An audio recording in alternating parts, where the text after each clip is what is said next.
J'ai envie de faire des trucs différents que tous les motovlogueurs qui existent en France, parce que c'est quand même triste, parce que maintenant motovlogueur c'est daily observation sur daily observation, c'est des titres putaclic que t'en peux plus, des titres genre une fille sexy me drague sur ma moto, j'ai emmené une inconnue faire un tour en moto, la meuf elle est chargée comme je sais pas qui, frère. Non, c'est bon, arrêtez de me faire des trucs comme ça. Et les gens ils cliquent dessus bêtement parce que moi-même Bah voilà les gars, ça faisait longtemps que j'avais pas fait de vidéo blabla, hein. Donc c'est quand même dingue qu'à chaque fois que je décide de faire une vidéo blabla, il fait nuit quoi. On va aller se balader un peu. Il faut que je vous avoue un truc, les vidéos blabla, à chaque fois, c'est parce que j'ai pas le temps de vous concocter une vidéo. En fait ça c'est les vidéos blabla, sachez que c'est quand j'ai j'ai pas eu le temps de rouler ce week-end. Malheureusement, je peux pas rouler tous les week-ends, tu vois. Enfin, j'essaye, hein. C'est quoi, je vais raconter mon life comme d'hab, hein. Je travaille dans le bâtiment, 7h à 4h, mais à Saint-Tropez en fait. Et le soir pour rentrer, tu mets quasiment 1 heure. Et 4h, c'est quand c'est officiellement, tu finis à 4h, tu vois. Mais bon, des fois, de temps en temps, ça t'arrive de finir un petit peu plus tard. Et quand t'as pas le choix, quoi. J'arrive entre 17h et 18h chez moi. Et après, ce que tu fais, c'est que tu vas te doucher, tu vois. Tu prends ta petite douche et tout, tranquille. Après, tu vois, tu chill un peu devant la télé vite fait, histoire de te reposer parce que t'as eu ta journée de travail. Après voilà, je fais à manger, des fois c'est ma copine, voilà. Et après tu vois, il est 21h et à 21h je commence le montage vidéo en général. Et souvent je m'accorde le lundi de repos parce que c'est le lundi, et le lundi quand tu vas au travail t'as la flemme. Désolé si ça a un peu étouffé le son, c'est parce que j'ai ma cagoule. Et du coup ouais, le lundi t'es pas trop motivé, tu vois, à faire du montage. Déjà que t'es pas motivé à travailler, alors en plus si tu dois faire du montage, franchement c'est chaud. Et après je fais du montage le mardi, le mercredi, le jeudi, le vendredi et des fois même le samedi soir, ça dépend. Donc je me fais des sessions de 21h voire 22h jusqu'à minuit, 1h. Le problème c'est que j'ai pas envie dès que je rentre du travail de sauter sur le montage et me coucher plus tôt. En fait je m'accorde une grosse pause pour après faire du montage vidéo. Et surtout qu'en fait je suis fatigué parce que de 7h à 16h du lundi au samedi, ça veut dire que j'ai que le dimanche de repos. Et le dimanche, qu'est-ce que je fais? J'enregistre des vidéos. Et c'est ça qui est un peu intense en fait. J'arrête pas trop, tu vois. J'essaie vraiment de cravacher très très hardcore parce que j'aime ça en vrai. En vrai j'aime bien ce truc de me dire voilà, je me bouge le fion, tu vois. J'essaie de faire quelque chose de ma vie parce qu'il serait peut-être temps de faire quelque chose.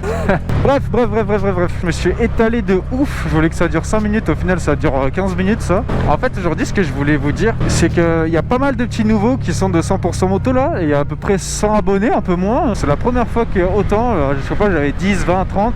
Là j'en ai 80. Wow, c'est énorme pour moi. Donc vous avez fait le déplacement, vous êtes abonné en plus. Donc franchement c'est juste incroyable. Merci beaucoup, je vous remercie énormément. Et en fait voilà, il y avait un truc, tu vois, j'ai posté la vidéo sur 100% moto et j'ai lu les commentaires. Et en fait c'est malheureux. C'est malheureux parce que 100% moto je le regarde depuis des années.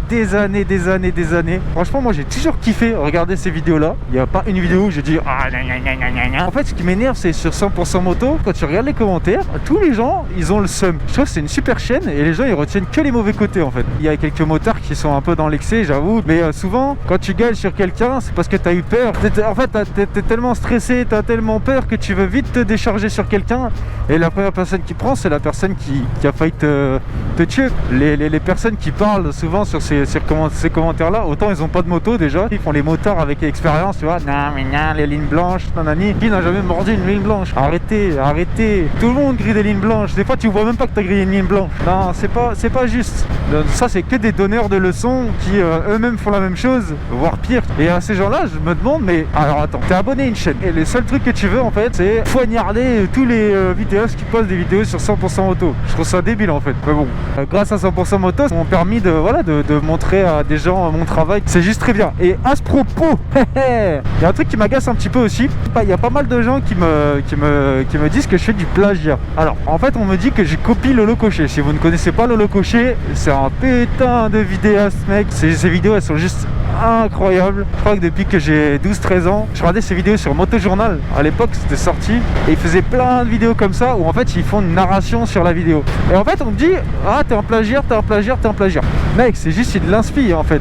Comme j'ai expliqué sur un commentaire de 100% moto, j'aurais pu faire la même chose sur le jeu vidéo et personne m'aurait dit c'est style Lolo Cochet. Il y a une chaîne YouTube qui s'appelle L'Entre du Maître, il fait une narration et il raconte en fait. Et moi c'est plus de lui que j'ai pris l'idée de narrer ce qui se passe dans ma balade que Lolo Cochet. En fait c'est vu que je suis pas connu, on dit direct le garçon il est pas très original. Mais franchement je mets au défi de quiconque de créer une vidéo où tu fais une balade de 7h, mon gars, 7h. faire 7 heures de dérush, je peux t'assurer mon gars que t'as mal au crâne à la fin, parce que la plupart du temps c'est comme ça, hein.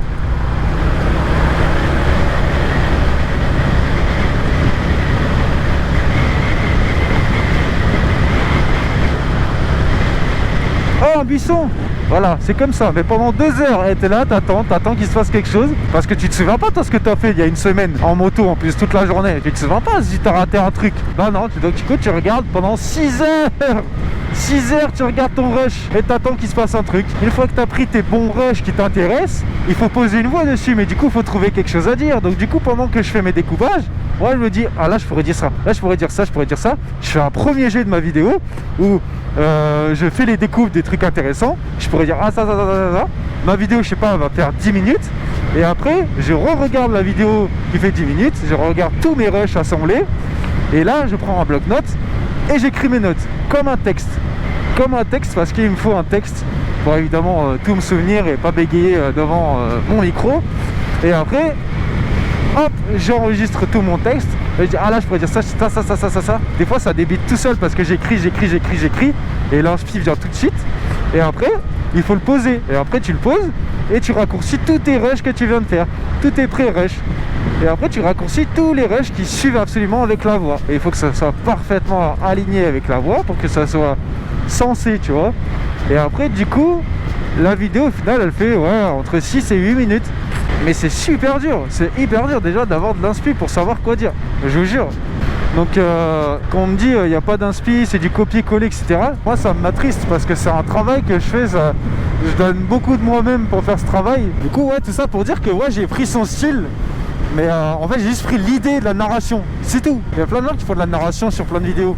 Et on vient pas leur dire, ah mais t'as pris le style de Lolo Cocher. C'est juste que moi j'ai fait de la moto. Donc on va te dire tout de suite, Lolo Cocher. Parce que je suis assimilé à Lolo Cocher directement. Ah c'est pas en fait, il y a que moi qui ai envie de le faire. J'ai envie de faire des trucs différents que tous les motovlogueurs qui existent en France. Parce que c'est quand même triste, parce que maintenant, motovlogueur, c'est daily observation sur daily observation. C'est des titres putaclic que t'en peux plus. Des titres genre, une fille sexy me drague sur ma moto. Ah, j'ai emmené une inconnue faire un tour en moto. La meuf elle est chargée comme je sais pas qui, frère. Non, c'est bon, arrêtez de me faire des trucs comme ça. Et les gens ils cliquent dessus bêtement parce que moi-même hein. Donc voilà, je sais pas trop ce que la vidéo va donner parce que je me suis éparpillé comme jamais, comme d'habitude. Et je suis parti dans tous les sens. Oh con. Qu'est-ce qu'il branle en plein milieu de la route lui, frère? Mais qu'est-ce qu'il fait? Alors là, ça c'est la première fois que je vois ça mon gars. Un bus qui fait demi-tour ici quoi. Bref, sur ce les amis, je vous dis à la prochaine pour une prochaine vidéo. Et ciao.